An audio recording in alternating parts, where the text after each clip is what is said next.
तो अगर आप हाल के दिनों का ट्रेंड देखें तो आपको यह बहुत स्पष्ट समझ में आ जाएगा कि पॉलिटिकल पार्टीज अब ये समझने लगी हैं कि जेन जी किंग मेकर हैं।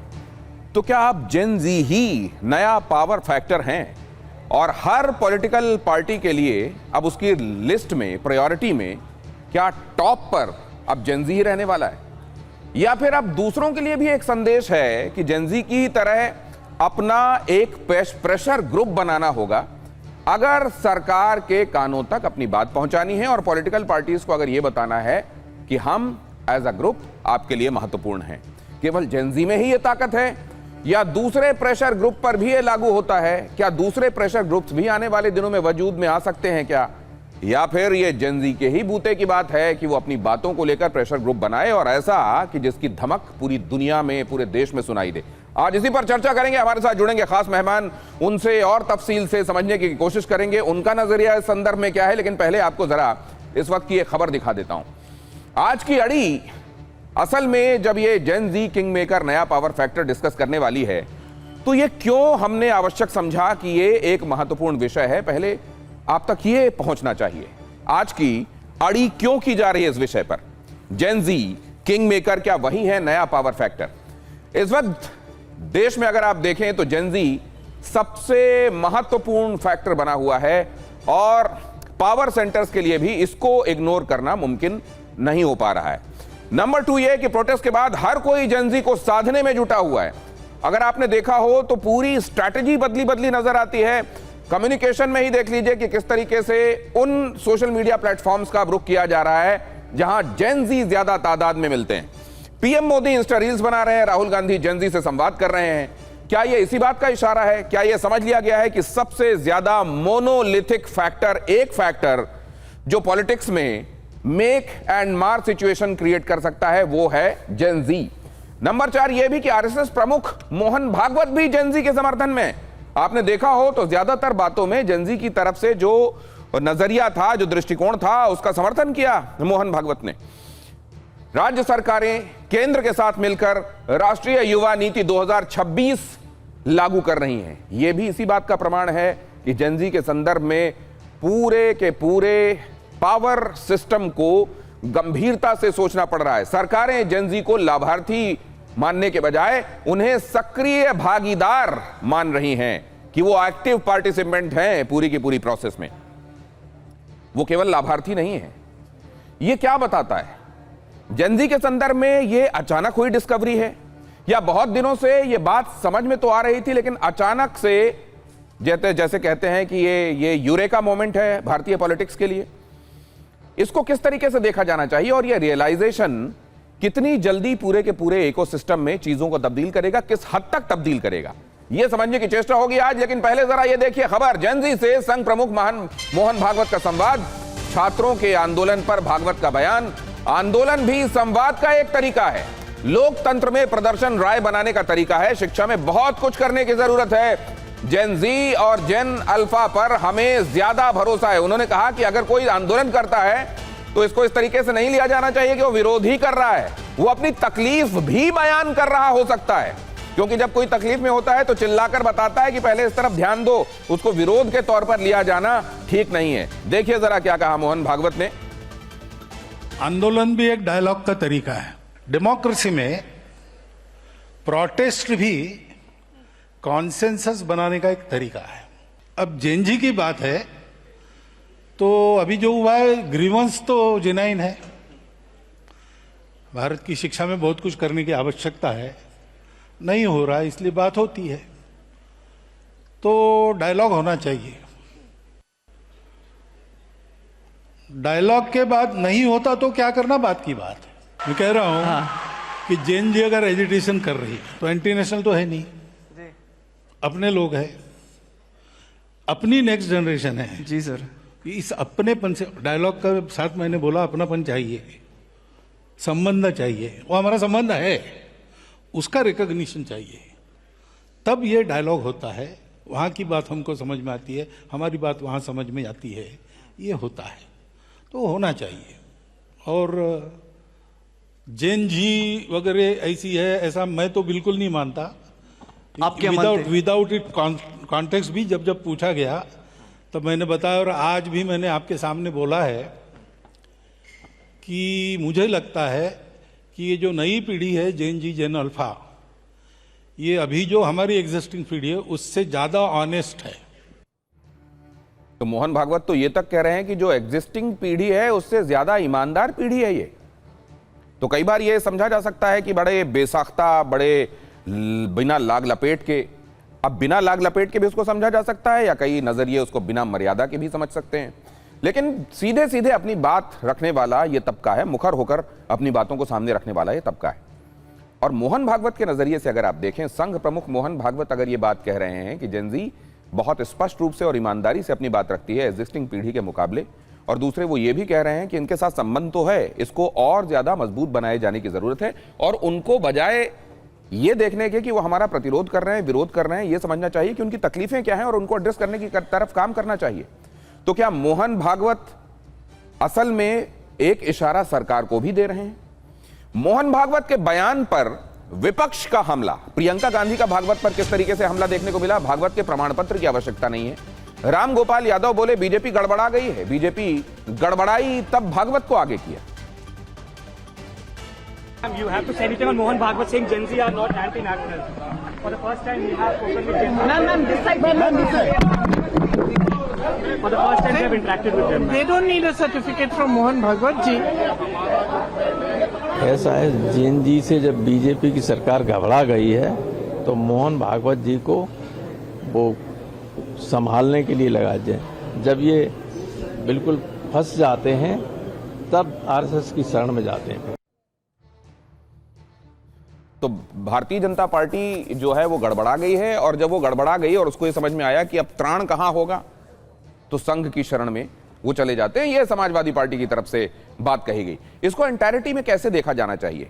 ये एक ग्रुप, इसके मुद्दे, इसका नजरिया, इसकी शैली, और वो कॉन्टेक्स्ट जिसमें अभी जो पावर कॉरिडोर्स में बैठे हुए लोग हैं, जाहिर है उनमें जेन जी अभी प्रवेश होना शुरू ही हुआ है, उसकी भागीदारी अभी उतनी बड़ी नहीं है, लेकिन इधर वोटर के तौर पर एक बहुत बड़ा ग्रुप बनता जा रहा है। उसकी किन बातों को सुनना, कैसे सुनना, किन किन बातों को कब कब एड्रेस किया जाना, पॉलिटिक्स में इन चीजों को कितनी आसानी से इसकी स्वीकार्यता होगी या कितना रेजिस्टेंस देखने को मिलेगा, कौन है जो जेन जी के साथ सुर में सुर मिला रहा है। किसी एक पार्टी के संदर्भ में कहा जा सकता है कि हाँ ये जेन जी को माफी खाने वाली पार्टी है, या फिर हर एक पार्टी को अपने आप को अडॉप्ट करना है जेन जी के हिसाब से। रोहन गुप्ता प्रवक्ता है भारतीय जनता पार्टी के, हमारे साथ इस चर्चा में जुड़ रहे हैं।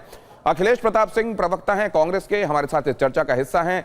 घनश्याम तिवारी, उन्होंने वक्त निकाला है हमारे साथ बात करने के लिए, एसपी की तरफ से हमारे साथ जुड़ रहे हैं। संगीत रागी प्रोफेसर हैं दिल्ली यूनिवर्सिटी में, महत्वपूर्ण मुद्दों पर बेबाक तरीके से अपनी बात रखते हैं, वो भी हमारे साथ आज की इस चर्चा में जुड़ रहे हैं। लेकिन सबसे पहले यह समझा जाए कि मोहन भागवत ने जो कहा है वो क्या भारतीय जनता पार्टी के लिए भी बहुत सारी नसीहतें उसमें छुपी हुई हैं? रोहन जी। देखिए दिनेश जी, जो मोहन भागवत जी ने कहा है, मुझे नहीं लगता है कि जब जो चीज सच है उसमें किसी एक के लिए नसीहत होती है, सबके लिए उन्होंने जनरल सारी पॉलिटिकल पार्टी के बात कहा है। और जब ये इस मामले को पूरा जब 1-2 महीने हो गए दिनेश जी, अगर हम पूरी इसको वाकये को स्टडी करें कि किस प्रकार से भाजपा सरकार ने इस मामले में ट्रीट किया और किस प्रकार से विपक्ष ने उसको किया, देश की जनता के जेन जी के सामने हकीकत सामने। जब मुद्दों की बात है, डिस्कशन की बात है, जब सरकार बात कर रही थी जेन जी के साथ में, उनकी जो भी मांगे थी, चर्चा हो रही थी, विपक्ष क्या कर रहा था? आज पहली बार हुआ देश के 60 साल के बाद में कि पेपर लीक बिल देश की संसद में इंट्रोड्यूस हुआ। विपक्ष ने क्या किया? उसका भी विरोध किया। तो सिर्फ एक पॉइंट पर कभी भी ये बाकी आप जो कह रहे हैं, मोहन भागवत जी जो कह रहे हैं वो जाहिर है सबके सब पर लागू है, लेकिन वो पार्टी जो केंद्र में सरकार चला रही है, बड़ी तादाद में राज्यों में जिसकी या जिसके सहयोगियों की सरकार है, और वो जहां जिधर से ये स्वर भी उठे कि इनके साथ बहुत सारे लोग ऐसे हैं जो राष्ट्र विरोधी हैं, जरायम पेशा हैं, और यहां पर मोहन भागवत जी की तरफ से ये कहा जाना कि वो आपके ही लोग हैं, कोई इंटरनेशनल तो है नहीं, क्या इसमें बहुत बड़ी बात भारतीय जनता पार्टी के लिए भी संदेश के तौर पर है? देखिए दिनेश जी, वापस मैं बोल रहा हूं कि जब भी किसी भी व्यक्ति ने बीजेपी की ये बात कही, उस दिन जो 2873 लोग जिन्होंने छात्रों का नाम बदनाम करने का प्रयास किया, बात उसके ऊपर है। आप उसको जेन जी या छात्रों के साथ उसको तोल के नहीं दे सकते। हमारे छात्रों के आंदोलन को बदनाम करने का जो काम किया उसको बाहर तो लाना पड़ेगा। छात्रों के साथ सरकार ने शांतिपूर्ण तरीके से बात की, लेकिन ये उनकी अगर सारी इतना ही डिमांड को आसान माना। होता रोहन उसके जी, बाद कभी अगर भी ये किसी ने भी एक आपके लिए चैलेंजिंग सिचुएशन ना होती और इतना ही आसान होता जितना आप बता रहे हैं कि छात्रों का आंदोलन था लेकिन कुछ शरारती तत्व भी उसके साथ जुड़ गए थे और हम में नीरक्षीर विवेक होना चाहिए, कौन जेन्युइन स्टूडेंट्स हैं, कौन उनकी आड़ में अपना एजेंडा फिट करने वाले लोग हैं, उनकी पहचान होनी चाहिए और उनसे अगर सख्ती से भी निपटना है तो निपटा जाना चाहिए। अगर ये इतना ही आसान होता तो इस पर तो सरकार को आधिकारिक रूप से विपक्ष जब इतने दिनों से मांग कर रहा है तो सदन के अंदर इस पर बात कह देनी चाहिए थी। अगर इतना आसान होता तो जाहिर है इतना आसान नहीं है। बिल्कुल, उसमें बात अगर 2873 का आंकड़ा है तो आसानी की बात ही नहीं है, डिटेक्टेड लोग हैं और ये आंकड़ा लिस्ट है। अगर विपक्ष को लगता है कि इसमें कुछ राजनीति है, बताए, छात्रों का नाम बदनाम नहीं हो सकता है। दिनेश जी, हो क्या रहा है? विपक्ष आज छात्रों को मोहरा बनाकर, मुकरा बना के अपनी राजनीति कर रहा है। क्या वही विपक्ष जहां जहां उनको राज्य सरकार मिली है वहां पे मुझे बताइए जेनजी हमारे छात्रों के लिए क्या किया? झारखंड में आज तक राहुल गांधी जी को समय नहीं मिला, वहां पे जाएंगे, वीडियो कॉल कर दिया, क्या जाना जरूरी नहीं है? किस प्रकार से वहां से छात्रों को प्रताड़ित किया गया? कांग्रेस के नेता प्रियंक खड़गे क्या कहते हैं? उनका असंवेदनशील बयान देखा, कौन से बड़े नेता ने उसका खंडन किया? 20 दिन तक आप आंदोलन करिए, लाठी खाइए, फिर मेरे पास आइए। तेलंगाना में पेपर लीक होता है, पंजाब में पेपर लीक होता है। मेरा सिर्फ ये कहता है दिनेश जी कि दो पैमाने अलग कैसे हो सकते हैं? हमने तो किया, हमने बात भी मानी, जवाबदेही तय की। क्या कांग्रेस पार्टी जिसने 60 साल तक शासन किया, मुझे बताइए एक एग्जांपल जवाबदेही का हो? राजस्थान में 17 पेपर लीक हुए, तो आप कब ये उनकी कह रहे हैं कि जवाबदेही हुई? कभी नहीं हुई। जेनजी को समझने और जेनजी के सरोकारों को समझकर आवश्यक चीजें करने वाले लोग आप हैं दूसरी पॉलिटिकल पार्टीज के मुकाबले, आप ये कह रहे हैं? बिल्कुल, अगर कंपैरिजन ठीक किया है, जाए कि ठीक किस है। प्रकार से तुलनात्मक रूप से उनकी बात सुनी गई, एब्सोल्यूशन में नहीं लेकिन कंपैरिजन में आप ये कह रहे हैं कि तुलना कीजिएगा तो हम एब्सोल्युटली एब्सोल्यूट बिल्कुल तो मैं वापस कह रहा हूं, एक ओपनिंग रिमार्क आपसे ले लिया है, बाकी मेहमानों के पास जाता हूं, आपके पास लौट कर आता हूं। 10-30 सेकंड दे दीजिए दिनेश जी, फिर मैं आपको देखिए, छात्रों के लिए हम लोग कुछ भी करें कम है। मैं ये नहीं कहता हूं कि हम परफेक्ट है, पर आप कंपैरेटिव करेंगे कि एक संवेदनशीलता, एंटी पेपर लीक लाने की बात हो, उसको लॉ बनाने की बात हो, उसके ऊपर काम करने की बात हो, स्पेशल फोर्स कमेटी की बात हो, ये सारा काम भाजपा ने किया और आने वाले दिनों में भी करेगी। ठीक, भाजपा ने जो आवश्यक था वो किया। हम परफेक्ट नहीं हैं लेकिन कंपैरिजन में देखें तो दूसरी पॉलिटिकल पार्टीज के मुकाबले हम ज्यादा संवेदनशील हैं जेनजी की भावनाओं को लेकर। अखिलेश प्रताप सिंह। एक शब्द है मुखौटा, मुखौटा। अभी आप बता रहे थे कि मोहन भागवत जी को कब होश आया? जब आंदोलन पूरे देश में फैल चुका, मंत्री बर्खास्त किए जा चुके, इस्तीफा लिए जा चुके, लड़कों पे लाठियां गोलियां सब चल चुकी, पूरा देश उद्वेलित है। मोहन भागवत जी तब जगे। मोहन भागवत जी के जगने के 5 दिन पहले महाराष्ट्र में एक अतुल लिमा है, उन्हीं की कमेटी के पदाधिकारी, वो क्या बोलते हैं इन जैन जी को? उन्होंने कहा असंवैधानिक, राष्ट्र विरोधी। ये जो आप कह रहे हैं मैं सुना देता हूं, आप अपनी बात पूरी कीजिएगा, लेकिन लिमये साहब ने क्या कहा था वो सुन लीजिए, हम अपने दर्शकों को भी सुना देते हैं, उसके बाद आप अपनी बात। जी, आपल्याला जर विकसित देश बनायचा असेल, जसं भरतजींनी त्यांच्या भाषणामध्ये सांगितलं की विकसित देश बनायचा असेल तर या युवा शक्तीचं एक मोठं योगदान आपल्याला पाहिजे। पण ही युवा शक्ती कशी पाहिजे, कुठले संस्कार पाहिजे, कुठली स्वप्न पाहिजे, कुठली गीतं पाहिजे त्यांच्या ओठी, हे मात्र नीट काळजीपूर्वक आपण ठरवलं पाहिजे। आणि त्याच्यासाठी जे काही आपल्याला, म्हणजे हे आंदोलन फक्त पॉलिटिकल या दृष्टीने बघू नका, केवळ अँटी बीजेपी या अँगलनी हे बघू नका। हे आंदोलन अगेन्स्ट द कॉन्स्टिट्यूशन, संविधानाच्या विरोधातलं एक हत्यार म्हणून उपयोग केलेलं आंदोलन आहे, या अर्थाने बघा।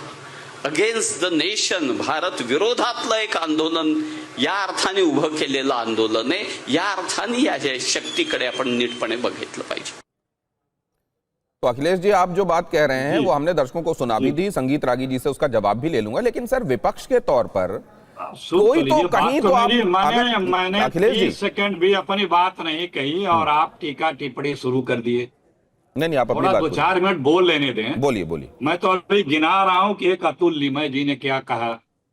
इसके 10 दिन पहले, 5-7 दिन पहले एक टीजी मोहन कुमार हैं, आरएसएस के आइडियोलॉग, उन्होंने क्या कहा था? अगर मैं जंतर मंतर पे नियंत्रित कर, मैं लिखा हूं सबका बयान, प्रिंट निकाला, तितर बितर करने के लिए हटाता, कर्फ्यू लगाता, गोली चलाता, कुछ लोग मरते, स्थिति कंट्रोल में थी, कुछ अस्पताल में जाते, उसके आगे महिलाओं के लिए जो कहा था मैं नहीं बोल सकता।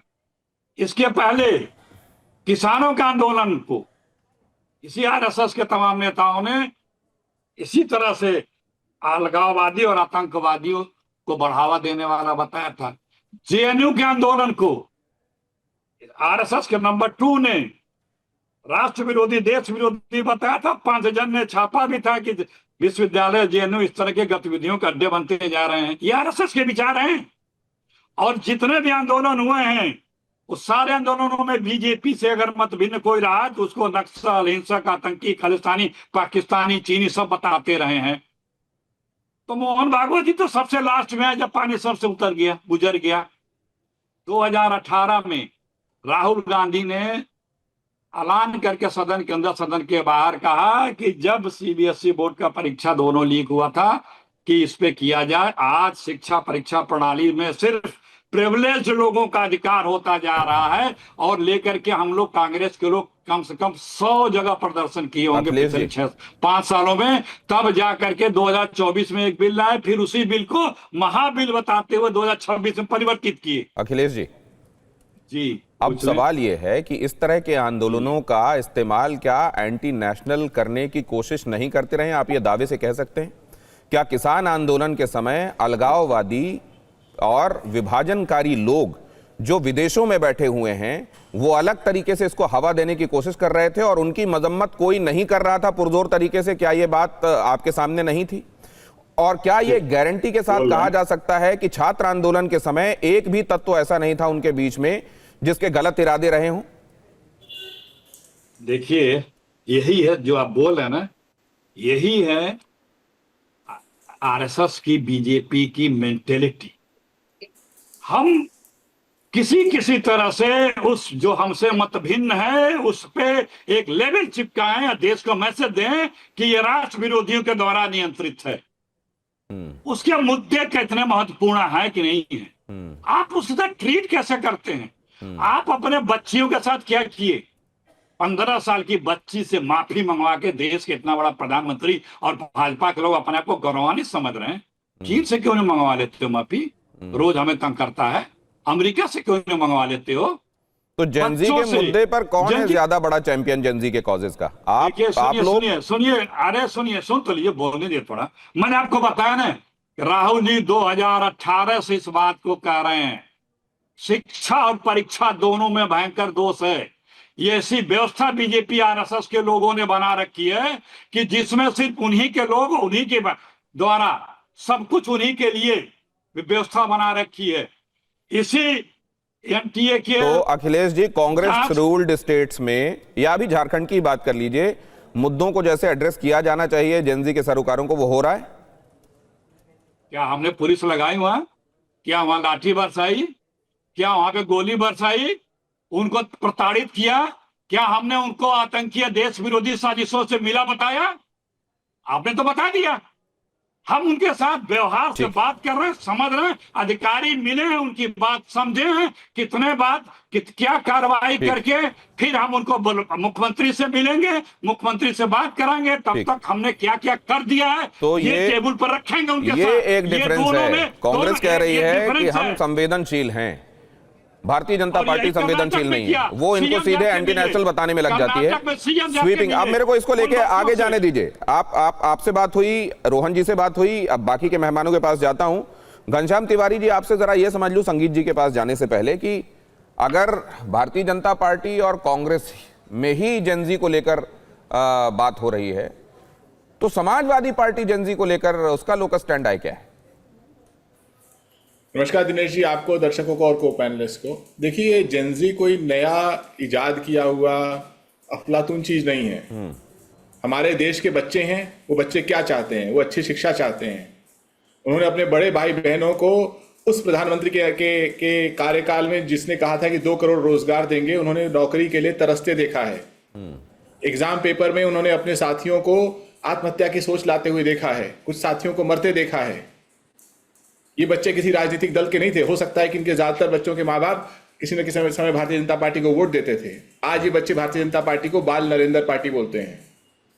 आप देख लीजिए इंस्टाग्राम, बाकी जगह कि बाल नरेंद्र कितने भजन चल रहे हैं। लगभग 10-12 साल से चाचा नेहरू को तरह तरह से प्रधानमंत्री मोदी जी टारगेट कर रहे हैं। आज के बच्चे चाचा नेहरू को तो चाचा नेहरू कह रहे हैं, लेकिन दूसरी तरफ बाल नरेंद्र कह रहे हैं, क्योंकि ढोंग का भी एक समय होता है, एक एक्सपायरी डेट होती है। जब आपका कोई दर्शक देखेगा जो बहुत माहिर है, मैं एक सेकंड आपको रोक के ये बात पूछना चाहता हूं कि मान लीजिए किसी आयु वर्ग का, जेनजी के अंदर फॉल करने वाले आयु वर्ग का कोई व्यक्ति है और किसी भी नेता के बारे में, जैसे आपके ही नेता के संदर्भ में कोई अगर बात कह दे, तो क्या उसको ब्रह्मसूत्र मान लेना चाहिए? क्या उसको स्थापित सत्य मान लेना चाहिए? क्या ये मान लेना चाहिए कि यही इस समय का इस व्यापक सच है, ऐसा मान लेना चाहिए इस तरह के विशेषणों के साथ? उससे माफी तो नहीं मंगवानी चाहिए। देश के इतिहास में किसी प्रधानमंत्री ने 15 साल की बच्ची से माफी नहीं मंगवाई है, और माफी मंगवाने के बाद अपनी पीठ नहीं थपथपाई है। देश के इतिहास में इससे बड़ा ढोंग किसी प्रधानमंत्री ने किया नहीं है कि संसद के माथे पर अपना, संसद के चौखट पर अपना माथा रखा हो। और आप 12 साल का डेटा देखिए, आपका कोई भी जेनजी देख सकता है कि औसतन संसद जितने इतवार होते हैं उससे कम दिन आहूत होती है, और देश के प्रधानमंत्री 10 से 12 दिन संसद में बैठते हैं। नहीं, लेकिन क्या आप ये मानते हैं कि समाजवादी पार्टी को जब रूल करने का मौका मिला तो उसने शिक्षा के मामले में, अगर ये समझा जाए कि जेनजी का ज्यादातर सरोकार और ज्यादातर उनकी चिंताएं जो हैं, कंसर्न्स, वो शिक्षा को लेकर हैं, तो क्या ऐसा मॉडल समाजवादी पार्टी ने दिया जो बाकी के मॉडल से, बाकी जो एजुकेशन के मामले में काम कर रही सरकारें हैं उनके बरक्स श्रेष्ठ है, और जिसको ये कहा जा सकता है देखिए we were the better to address their concerns? Dinesh ji, मेरे पिताजी एयरफोर्स में एयरमैन के रूप में कार्य करते थे। मैं केंद्रीय विद्यालय में पढ़ा। केंद्रीय विद्यालय किसी परिवार ने नहीं बनाया था, किसी संघ परिवार ने नहीं बनाया था। मेरे कई साथी सैनिक स्कूल में पढ़े, उस पर किसी संघ परिवार का कब्जा नहीं था। मैं कर्नाटक रीजनल इंजीनियरिंग कॉलेज में मैंने इंजीनियरिंग की, उसमें संघ परिवार का कब्जा नहीं था। IIM बैंगलोर में पढ़ा, संघ परिवार का कब्जा नहीं था। लेकिन ये जो मोहन भागवत आज प्रवचन दे रहे हैं, जिन्होंने एक बच्चे को 10th से 12th तक पढ़ाने में मदद नहीं की होगी, खुद से अपने दम पर, जो हमारे माता पिता करते हैं, वो और उनका संघ परिवार, उसने पूरे शिक्षा व्यवस्था को एक गिद्ध की तरह नोच डाला है, कब्जा कर लिया है। जेनजी का प्रोटेस्ट सिर्फ धर्मेंद्र प्रधान के खिलाफ नहीं था, ये उन गिद्धों के खिलाफ था जो जिनके पास न कोई साइंटिफिक सोच है, न कोई मिशन है। वो हमारे बच्चों को बर्बाद करना चाहते हैं। वो चाहते हैं कि हमारे बच्चे उल जलूल बातों में उलझे रहें, नफरत की बातों में उलझे रहें। वो प्रधानमंत्री को भगवान माने, वो ये माने कि वो राम को लाए हैं। जी, लेकिन एक बात और मैं जानना चाहता हूँ, ये बड़ी सहज उत्सुकता है कि अगर मान लीजिए कोई साम्यवादी, कोई समाजवादी, कोई वामपंथी विचारक या उस तरफ की सोच को मानने वाला व्यक्ति किसी एक कुर्सी पर बैठा हुआ है, तो उससे ये उम्मीद की जाती है कि वो अपनी जिम्मेदारी का भी ठीक से निर्वहन करेगा, उसकी जो मान्यताएं हैं, जो अपनी उसकी आइडियोलॉजी है, वो भी लेकर चल सकता है। वो यही तो माना जाता है, क्योंकि हर एक कोई वोटर जो है किसी ना किसी पार्टी का तो है, लेकिन साथ में अपने दायित्वों का निर्वहन भी कर रहा है। एक जज के तौर पर कर रहा है, एक पुलिस वाले के तौर पर कर रहा है, एक पत्रकार के तौर पर कर रहा है। ऐसे में ये टर्म कर देना कि अगर अमुक आइडियोलॉजी से आया है तो ये देश के लिए घातक ही है, अगर ऐसा है तो फिर सीधे सीधे उन बातों को ले जाकर कोर्ट कचहरी करना चाहिए कि ये तो राष्ट्र विरोधी तत्व हैं और इनसे देश को बचाएं। दिनेश जी, मेरी बात बहुत साधारण सी है, आपके दर्शक समझ रहे होंगे कि आज स्कूलों से लेकर के कॉलेज से लेकर यूनिवर्सिटी तक ऐसे लोग जो अपनी काबिलियत के दम पर वहां सिरमौर बने नहीं हैं, वो सिर्फ इसलिए सिरमौर बने हैं कि वो RSS का झोला उठा रहे हैं। हमने तो देश में और कभी नहीं देखा है। श्याम जी, ये आरोप तो आप लोगों के ऊपर भी लगे ना कि आपने एक पर्टिकुलर सरनेम वाले लोगों को ज्यादा रिक्रूटमेंट में तरजीह दी, तो फिर ये आरोप ये तो दूसरे जो आपके ओपोनेंट्स हैं, पॉलिटिकल ओपोनेंट्स, उनके पास भी हथियार है ना आपकी तरफ चलाने के लिए। आपका सवाल एक साधारण कुतर्क है जिसको जल्दी समझता है। मैं आपसे पूछ रहा हूं, आपको आंकड़े बताने चाहिए थे, आप बताते कि नहीं हमारे देश के शैक्षणिक संस्थाओं पर RSS ने कब्जा नहीं किया है, और ये जो जेनजी कह रहा है अपने प्रोटेस्ट में ये गलत है, और या ये कहते कि मोहन भागवत जी ने ऐसा कहा है। आप ये कह रहे हैं कि एक पर्टिकुलर सरनेम के लोगों को रिक्रूटमेंट्स में तरजीह देना ये कुतर्क है। ठीक है, मैं इसको स्वीकारता हूं। आगे जाता हूं संगीत रागी जी के पास। संगीत रागी जी, आप लोगों ने व्यवस्था ऐसी कर दी है, एक तो आप ही के अंदर से डाइकोटमी दिखाई देती है, आपके एक पदाधिकारी कुछ कहते हैं, दूसरे पदाधिकारी दूसरा कुछ कहते हैं, और इंस्टीट्यूशंस में आपके लोगों ने संस्थाओं को कैप्चर करना शुरू कर दिया है और जेनजी उससे प्रभावित हो रहा है। देखिए, सबसे पहले तो बात यहीं से शुरू करते हैं कि प्रधानमंत्री जी ने बच्चियों से माफी नहीं मंगवाई। प्रधानमंत्री जी ने उन बच्चियों को जिन्होंने उनके माँ बाप को गाली दी, उनको गाली दी, उनके लिंग के बारे में कहा। यदि यही बात प्रियंका गांधी वाड्रा के लिए ऐसे ही गालियां यूज करते, वो लोग राहुल गांधी के लिए यूज करते, अखिलेश सिंह के लिए यूज करते, तब इनकी सभ्यता, तब इनकी संस्कृति देखने को आती। समाजवादी पार्टी के लिए करते तब देखने को आती, तब हम देखते इनका पैमाना क्या है। ये हम भूल नहीं जाएं कि जब रेपिस्टों के साथ मुलायम सिंह यादव, यही समाजवादी पार्टी है जो रेपिस्टों के साथ खड़ी होती थी और कहती थी कि बच्चे तो ऐसी गलतियां करते रहते हैं। मायावती जी के साथ क्या इन लोगों ने किया, ये बताने की आवश्यकता नहीं है कि मायावती जी के साथ इन लोगों ने क्या किया। उनके कपड़े फाड़े, उनको निर्वस्त्र करने की कोशिश की, यही समाजवादी पार्टी थी। जो है गायत्री प्रजापति के साथ खड़े होने वाले, यही मुलायम सिंह थे। सैफई के अंदर क्या होता था, यदि वहां के लोगों के से सुनिएगा तब बताएगा उसको। उस भद्दी टिप्पणी को मैं यहाँ सार्वजनिक तौर पर कह भी नहीं सकता हूं। इसके अतिरिक्त जब राजनाथ जी एजुकेशन मंत्री थे तो कॉपीइंग के खिलाफ एक एक्ट लाया था, बड़ी निगरानी बढ़ा दी गई थी। तब इसी समाजवादी पार्टी ने ये अपने चुनाव अभियान का हिस्सा बना लिया था। अब आते हैं जरा कांग्रेस पार्टी पर।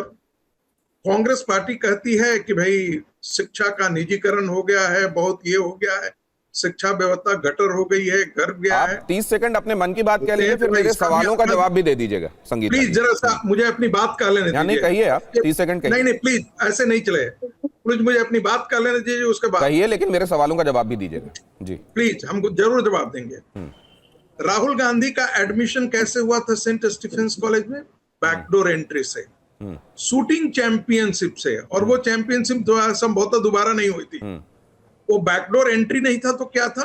राहुल गांधी जो है आज बड़ा सोशल मीडिया पर चल रहा है, दिल्ली यूनिवर्सिटी के सोशल मीडिया पे इतने अच्छे छात्र थे कि हिस्ट्री पेपर में उनको 19 नंबर आया था 100 में। तो कितने बड़े छात्र थे।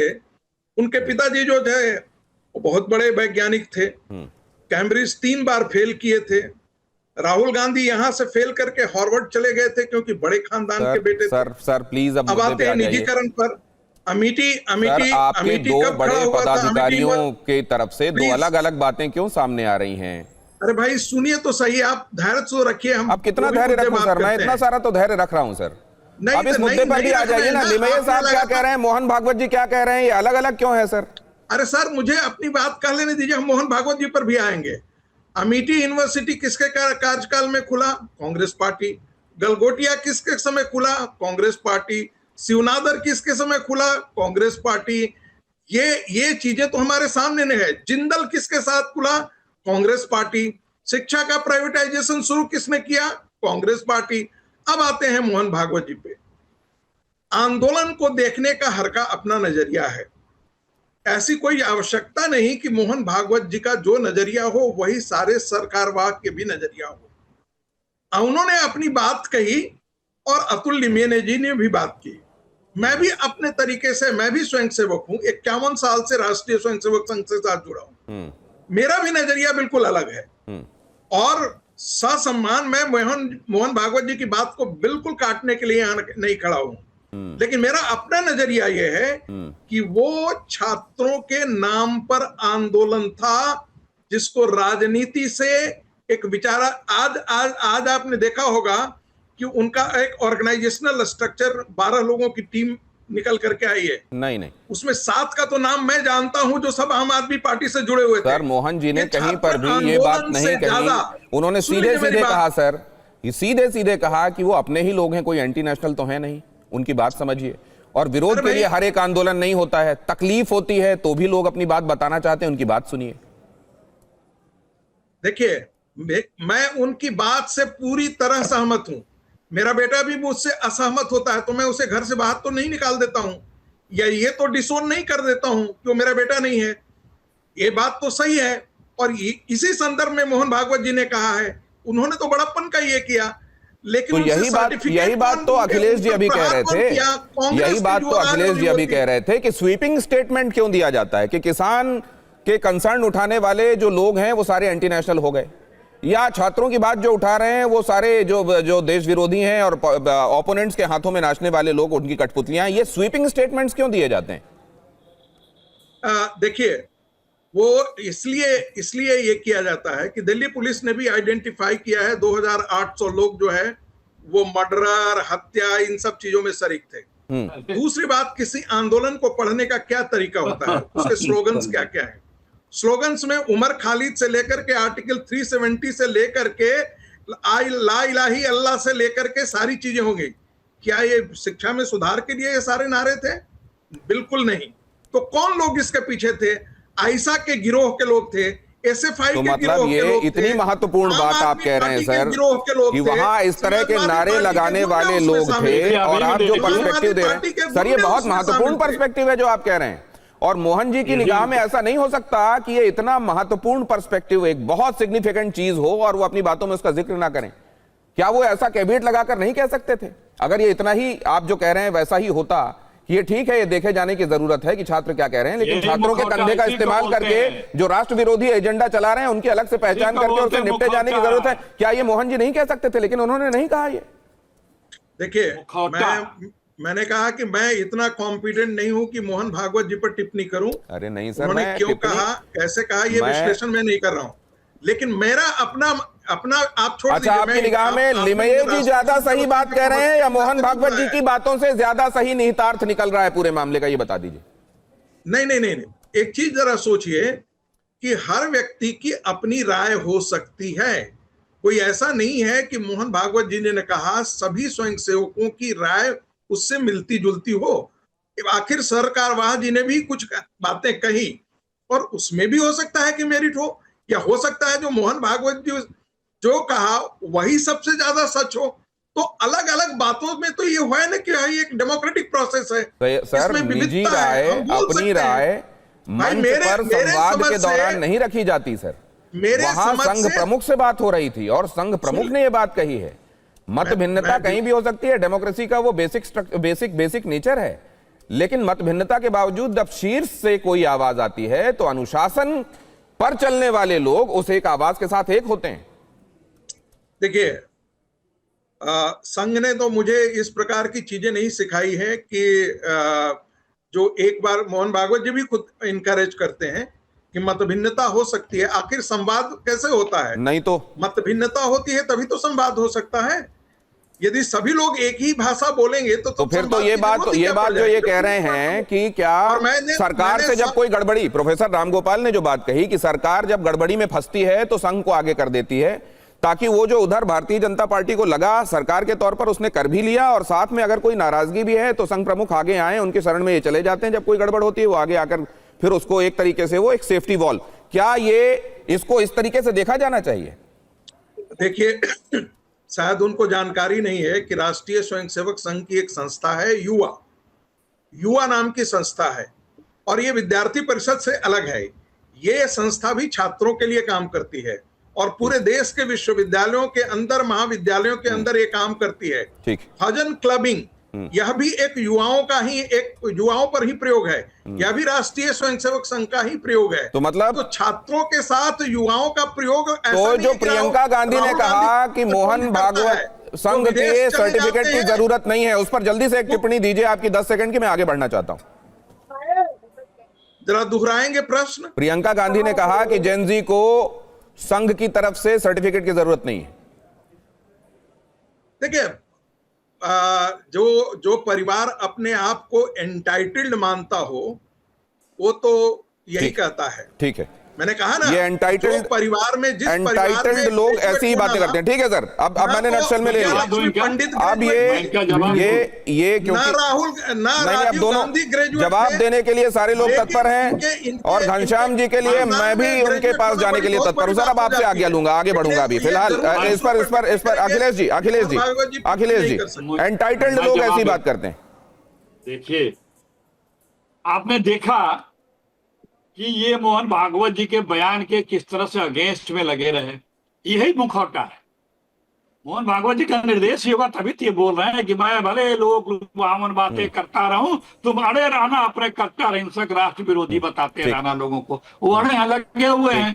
और जिस सर, मेरे परिवार पास कुल ने 1 मिनट कुर्बानियां बचा दी, है, सुन तो लीजिए, और जिसकी 10 बात सेकंड कर बाद रहे मैं हैं, उस परिवार- रोहन जी के 10 पास सेकंड और जाऊंगा। 10 सेकंड और जिस परिवार की आप बात कर रहे हैं उसने शहादतें दी हैं, जेलें अरे कोई काटी हैं, शहादत नहीं दी है। 12 साल इस के परिवार बच्चे को ने इस लेकर के देश का गद्दारियां नहीं चूसा की है। हैं, धोखा इस देश को गद्दारियां नहीं की अयासी में हैं। चूसा ठीक है, अब है। आगे बढ़ना पड़ेगा मुझको। रोहन जी, बहुत क्विकली, 10 सेकंड आपके पास। इस परिवार में अरे जिसकी डिग्री को देखिए दिनेश जी, मैं कंक्लूडिंग रिमार्क। दिनेश जी, मैं एक ही बात कहूंगा। हाँ, आवाज धीमी यहाँ कीजिए। पे रोहन जी अभी- की आवाज बढ़ाइए प्लीज, मैं इंतजार कर चुका हूँ, मेरे देखिए पास समय दिनेश जी, नहीं। हाँ, मैं 2 मिनट खाली 3 सेकंड के लिए केरला की तस्वीर अभी कहा ना कि हम तो कुछ नहीं करते एट्रोसिटी।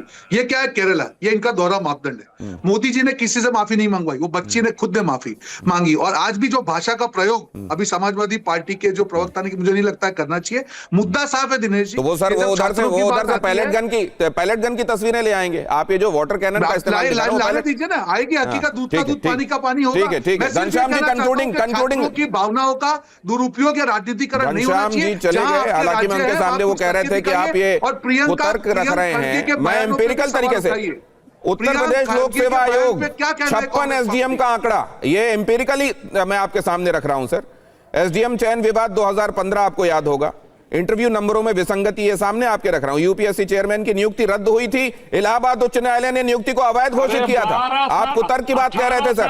मैं ये कह रहा हूं, घनश्याम जी कौन है वो जंजीज, इससे कनेक्ट करके देखेगा कि ये हमारे सरोकार तो ये सही तरीके से समझते हैं और उसको एड्रेस करते हैं। घनश्याम जी, केवल 10 सेकंड। देखिए, जेनजी ने दिखाया है कि वो आपके और मेरे डेफिनेशन के, मेरे परिभाषा के और व्याख्यान के मोहताज नहीं है। ठीक, वो गूगल पे जाएंगे, चैट जीपीटी पे जाएंगे और वो यही देख लेंगे कि आरएसएस ने किस तरीके से देश के ऊपर कब्जा सर किया। धन्यवाद करता हूं आप लोगों का, आप लोगों ने वक्त निकाला मेरे साथ जुड़े।